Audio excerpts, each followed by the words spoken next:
Rencontre africaine, l'entretien. Auditeurs, auditrices d'Ifriqiya FM, bienvenue dans ce nouveau numéro de votre rendez-vous hebdomadaire de la rencontre africaine, préparé et présenté par Younes Djama. Le président ivoirien Alassane Ouattara a annoncé mardi 29 juillet sa candidature à la présidentielle du 25 octobre prochain. Âgé de 83 ans, Ouattara brigue un 4e mandat à la tête du pays. Une annonce qui n'a pas surpris grand monde. De l'autre côté du spectre politique ivoirien, l'opposition paraît morcelée, voire affaiblie par l'absence de certains leaders politiques sur la liste électorale. Si Ouattara paraît comme le favori, les jeux ne sont pas faits pour autant, estime l'analyste et journaliste Wakile Alafé, qui est l'invité de ce numéro de la rencontre africaine. Bonjour Monsieur Wakile Alafé, vous êtes analyste politique et directeur de publication du journal L'Intelligent d'Abidjan. Merci d'avoir accepté notre invitation. Pour commencer, êtes-vous de ceux qui pensent que l'option du boycott est la seule alternative pour l'opposition ivoirienne dès lors que les dés semblent jetés et que le sort de la présidentielle du 25 octobre est déjà scellé avec l'annonce par Alassane Ouattara de sa candidature à sa propre succession? Oui, c'est un point de vue à prendre en compte, mais c'est un point de vue qui n'est pas absolu. On ne peut pas dire que les jeux sont faits, non. On ne peut pas dire que les jeux sont faits et que tout va aller comme sur des roulettes, qu'il n'y aura pas de tension, de velléité, de dénonciation, de tentative d'agir pour que les choses ne se passent pas comme ça. Donc, puisqu'on ne peut pas présager de la capacité des uns et des autres à influer sur le cours des choses, on doit rester mesuré et prudent et parler avec responsabilité, maturité et respect. Prendre en compte ceux qui sont contents, qui applaudissent la candidature du président, qui sont soulagés et s'imaginer comment ils auraient été malheureux si tel n'avait pas été le cas, et puis prendre en compte ceux qui sont mécontents, ceux qui sont inquiets qu'il ait été candidat, qui sont désabusés, et se dire qu'ils auraient été heureux, comme les gens du RHDP aujourd'hui. Maintenant, s'ils ont dit leur dernier mot, on ne sait pas. Donc, il est difficile de dire les jeux sont faits. Dans quel état d'esprit l'opposition appréhende-t-elle cette présidentielle d'après vous? Bon, l'opposition, comme je l'ai dit, il y a qui sont désabusés, ils sont dans un état de choc, ils sont dépassés, ils ont pensé que les mises en garde, les interpellations, la dénonciation et les pressions multiples auraient suffi à ce que le président ne se déclare pas candidat, tout comme sa dernière demande de mûre réflexion. Ils se rendent compte que tout cela n'a pas suffi. Donc, ils doivent se poser des questions pour savoir qu'est-ce qu'il faut faire ensuite. Donc, imaginez justement quelle aurait été la réaction du RHDP si c'est le RHDP qui devait constater que le président Ouattara a décidé de n'être pas candidat. Donc, l'opposition est vent debout et n'est pas contente. Maintenant, on attend de voir comment elle va organiser, comment elle va structurer sa colère dans le cadre démocratique, constitutionnel et sans une volonté peut-être de faire en sorte que tout se mélange, parce que c'est ça le problème. Ou bien va-t-elle décider de continuer la bataille des urnes pour battre Ouattara et le RHDP dans les urnes, ou bien va-t-elle choisir d'autres voies, qui va être la voie de la pression de la rue, peut-être du boycott. Donc on observe, parce qu'elle n'a pas encore dit son dernier mot. Donc voilà. L'option d'une candidature unique est-elle sur la table des leaders de l'opposition? L'option d'une candidature commune, unique, peut être une alternative, mais aussi sans candidature unique et commune, les options de candidature de substitution restent possibles parce qu'au Sénégal, il n'y avait pas eu une candidature unique et commune. Bon, il y a eu des candidatures absentes, il y a eu plusieurs candidatures, mais il y a eu ce qu'on a appelé le vote utile. Donc, il est possible qu'il y ait plusieurs candidatures de l'opposition, mais les électeurs peuvent faire ce que l'on appelle un vote utile. Voilà. Même s'il y a plusieurs candidatures, à un moment donné, les électeurs ou les partis politiques peuvent appeler à faire un vote utile. Il y a des moments où l'abstention ou le boycott ne compte pas. Il y a un sursaut et des lignes rouges sont tracées. Monsieur Wakili, justement, aujourd'hui, il y a 4 candidats potentiels qui auraient pu challenger sérieusement le président Ouattara. Je pense à l'ancien président Laurent Gbagbo, président du PDCI Tidjane Thiam, entre autres. Aujourd'hui, selon vous, quelle est la figure qui pourrait justement être un véritable challenger au président Ouattara au sein de l'opposition? Il n'y a pas encore de candidature validée, donc on attend. Il n'y a pas encore de candidature validée, il n'y a pas encore eu de dossier validé de candidature. Il faudra encore attendre 45 jours pour voir qui sera candidat. On nous parle de Simone Gbagbo, on nous parle de Pascal Affi-N'Guessan, on nous parle de Awa Don-Melo, on nous parle de quelques autres. Donc, lorsque la liste sera faite, peut-être à 45 jours des élections, dans 45 jours, les leaders de l'opposition sont amenés à s'asseoir pour dire, bon, écoutez, on boycotte, ça ne nous concerne pas, c'est une mascarade d'élection. Ou bien, on y va quand même et on appelle à soutenir quelqu'un. Voilà, voici, il y a 2 options. On appelle à soutenir quelqu'un, on évite à chaise vide, on fait tout pour que Ouattara ne gagne pas. Parce que si Laurent Gbagbo avait été candidat, si Thiam avait été candidat, sans doute il gagnerait 10 selon les sondages. Mais pourquoi ceux qui incarnent une vision de rupture et de changement, ils ne peuvent pas avoir le même leadership tout en n'étant pas candidat pour faire bouger les choses? C'est ça la problématique.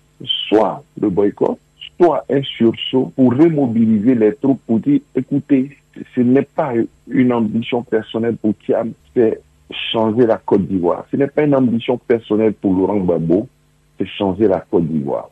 On donne un mot d'ordre, faites tout pour que par les urnes, Alassane Ouattara et le RHDP ne soient pas réélus. Je pense que c'est quelque chose qui peut être tenté, au lieu de tenter d'autres choses. Donc je ne sais pas quel est le plan des leaders de l'opposition, mais ça me paraît être une bonne voie, du moins une piste à explorer à côté des autres pistes possibles, je ne sais pas lesquelles. Donc, monsieur Alafé, alors, vous pensez, si j'ai bien compris votre idée, c'est que les dés ne sont pas jetés et donc Ouattara, le président Ouattara n'est pas encore sûr de gagner la présidentielle. Tout reste ouvert. Donc, les jeux sont pas faits. Tout reste ouvert, condition que les acteurs s'engagent dans le jeu démocratique, dans le jeu politique, dans le jeu électoral. Hormis cela, tout reste dangereux pour tout le monde, pour le pouvoir, pour Ouattara, tout comme pour l'opposition. Parce que l'opposition, bon, si elle joue le jeu non électoral, si elle ne joue pas le jeu politique, elle sort de ce cadre, elle peut gagner a priori, mais elle peut aussi perdre a priori. Donc, rien n'est garanti pour quiconque en dehors du jeu électoral.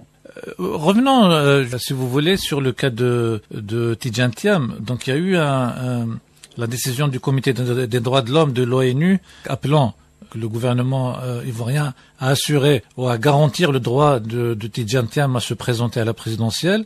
Est-ce que cette décision du Comité des droits de l'homme de l'ONU peut changer quelque chose donc à la situation de Tidjane Thiam aujourd'hui? De mon point de vue, non, ça ne pourra pas changer par rapport à la présidentielle. Garantir ses droits de participer, de voter, doit se faire dans un cadre, et ça doit se faire pour tout le monde. Voyez-vous, lorsque dans un pays, on nous dit que la liste électorale provisoire doit être arrêtée à une date et qu'après cela, on ne peut plus faire de nouvelles instructions selon le mode opératoire qui se fait, et qu'à cette date-là, il y a, au moment où on arrête la date, 24 ou 48 heures après, quelqu'un remplit les conditions. C'est-à-dire, il devient majeur, il a 18 ans, ou bien il était sous une condamnation dont les effets prennent fin, il peut voter, ou bien il y a quelque chose qui l'empêchait de voter, et au moment où on arrête la liste électorale provisoire, il n'a pas été inscrit sur la liste et 48 heures après, il est éligible. Donc, lui, par exemple, s'il dit qu'il a été privé de ses droits, le droit de voter et le droit d'être éligible, qu'est-ce qu'on fait? Est-ce qu'on dit, bon, la loi a dit à partir de telle date on bloque, donc ceux qui n'ont pas pu faire leur diligence à cette date-là, ils ne sont pas concernés. Donc, qu'est-ce qu'on fait? Il faut peut-être prendre des dispositions pour que au-delà du cas de M. Thiam, pour qu'à l'avenir, de façon permanente, même à la veille d'une élection, on dit que tous ceux qui sont Ivoiriens, qui ont 18 ans, même s'ils ne sont pas inscrits sur une liste électorale, ils peuvent voter et ils peuvent être candidats. Donc, il faut peut-être supprimer l'étape de la liste électorale pour établir un fichier de tous les Ivoiriens et laisser tous ceux qui sont Ivoiriens être candidats et voter, qu'ils aient été inscrits sur une liste électorale ou pas. Donc, si tel était le cas de la loi, on n'aurait pas eu besoin de quoi que ce soit, on n'aurait pas eu besoin d'une révision et on n'aurait eu besoin d'aucune autorisation pour que M. Thiam soit candidat. Il se trouve qu'il y a des lois. Donc, il faut tenir compte de ces lois et sur cette base-là, lorsque une opportunité nouvelle se présentera, M. Thiam pourra être candidat et aucun droit ne lui est retiré a priori, pour l'instant, puisque dès qu'une opportunité se présentera, il va figurer sur la liste électorale, sur la base des contraintes et des dispositions légales relativement à l'organisation d'une élection. Il faut dire qu'au-delà de M. Thiam, tous ceux qui, au stade actuel, ne sont pas sur la liste électorale pour une raison ou une autre, que ce soit M. Gbagbo, M. Blé Goudé, M. Guillaume Soro ou tout autre citoyen pas condamné qui n'est pas sur la liste électorale, ses droits aussi restent à préserver. Qu'il ait envie de voter ou pas, le fait qu'il ne soit pas en capacité de voter pour mille et une raisons, notamment être absent sur une liste électorale, pose problème. Vous convenez avec moi que ce ne sont pas tous les Ivoiriens aujourd'hui ayant le droit de voter et l'âge de voter qui sont sur la liste électorale. Donc, au-delà du cas des principaux leaders, se pose en réalité la question de tous ceux qui aujourd'hui, pour des raisons volontaires, pour des raisons judiciaires, pour des raisons administratives, pour des raisons politiques, sont absents de la liste électorale, alors qu'ils sont des Ivoiriens, alors qu'ils ont le droit et la possibilité de voter et d'être éligibles. Alors, certains médias proches du président Ouattara estiment que tout porte à croire que l'opposition opterait pour le boycott. Est-ce que c'est un scénario qui pourrait être favorable justement à l'opposition ou au contraire cette option de boycott pourrait lui être fatale? Nul ne peut le dire. Un boycott, pour que ce soit fatal à l'opposition, doit ne pas pouvoir produire d'effet pendant 5 ans. Pendant 5 ans, le pays est en paix, le pays est dans la stabilité et tout roule comme à peu près depuis 2020. Dans ce cas, sur la durée, le boycott de l'élection présidentielle peut être fatal parce que pendant ce temps, l'opposition n'aura pas droit au financement qui se fait sur la base de l'élection présidentielle. Maintenant, ce boycott-là sera-t-il total ou partiel? Est-ce que l'opposition, dans 6 mois, dans 3 à 6 mois, va-t-elle aller aux élections législatives ou bien les boycotter? Si l'opposition va aux élections législatives, peut-être le boycott ne sera pas total et puis il pourra avoir beaucoup de députés, peut-être autant, sinon plus que maintenant. Donc dans ces conditions, le boycott n'est pas totalement fatal parce que l'opposition sera dans le jeu politique et il n'aura pas été totalement absent. Voyez-vous, au Cameroun, après la présidentielle contestée, je crois qu'il y a eu un boycott des législatives et aujourd'hui, le candidat de l'opposition n'a pas pu avoir de député pour parrainer sa nouvelle élection et aujourd'hui, il est en contentieux pour être candidat. Donc c'est ça, les cas des boycotts, et quand le boycott devient fatal. Ça, c'est le cas où le pays est apaisé, le pays est tranquille et se maintient comme depuis 2020 après les boycotts et les contestations. Donc on peut supposer que ça se passera bien ainsi de 2025 maintenant à 2030. Mais bien entendu, ça peut être fatal. Parce que l'opposition ne va pas boycotter pour boycotter, s'asseoir boycotter par la bouche sans rien tenter. Donc quand elle tentera, ça peut ne pas marcher, mais elle peut aussi souhaiter que ça marche et là ça pourrait être peut-être fatal au pouvoir. Mais prenons les cas même où c'est fatal au pouvoir et que ça marche. Ben, à quoi allons-nous assister? À une transition, à des incertitudes qui ne font le bénéfice de personne.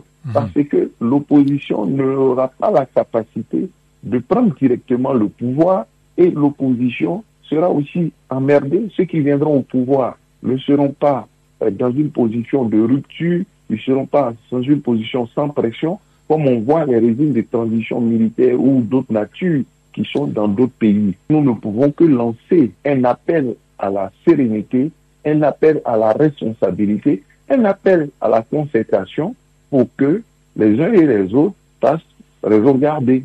Alors, M. Alafé, je reviens au discours du président Ouattara, dans lequel il dit, je cite, « Ce nouveau mandat sera celui de la transmission générationnelle avec l'équipe que je mettrai en place ». Qu'est-ce qu'il entend par cette phrase? Bon, il avait commencé à rajeunir l'équipe. Je pense qu'il va poursuivre cela et puis certainement, ça ouvre la voie à beaucoup de choses. La transmission générationnelle, la transmission va se faire à quel moment? Est-ce que ce sera son dernier mandat? Oui. A priori, oui. Il n'y a pas d'autre possibilité, non. Voilà, le sacrifice qu'il fait, l'appel du devoir, tout ça. Et puis maintenant, le blocage constitutionnel. Non.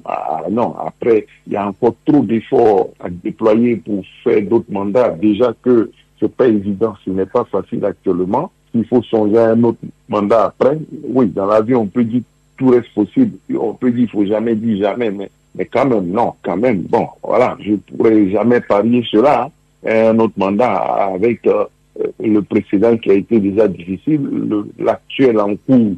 Si tout se passe bien, qui ne sera pas une partie de plaisir, ce n'est pas le moment de penser qu'il y en aura encore. Merci beaucoup, Monsieur Alafé. Merci d'avoir accepté notre invitation.